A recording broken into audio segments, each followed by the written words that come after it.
В 2021 году известная башкирская общественница Рамиля Саитова в одном из своих видео сказала о том, что призвала сносить незаконно установленные кресты в Республике Башкортостан.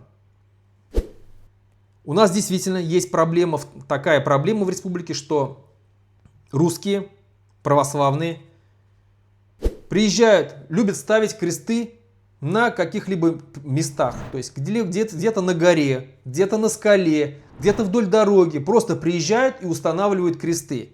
Не спрашивая разрешения у местных властей, не спрашивая разрешения у местных жителей. Просто приезжают и устанавливают крест.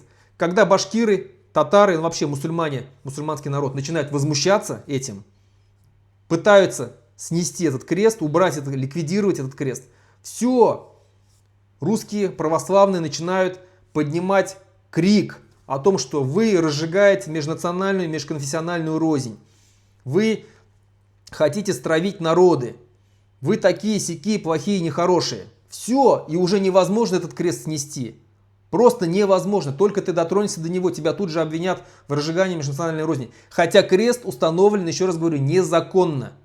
Рамиля Саитова призвала сносить именно незаконно установленные кресты. Она прям так и сказала, незаконно установленные кресты. Она не призывала сносить храмы, она не призывала сносить церкви. Она сказала про незаконно установленные кресты. Что и с ней сделали? Посадили на 3 года колонии поселения. Реальный срок дали.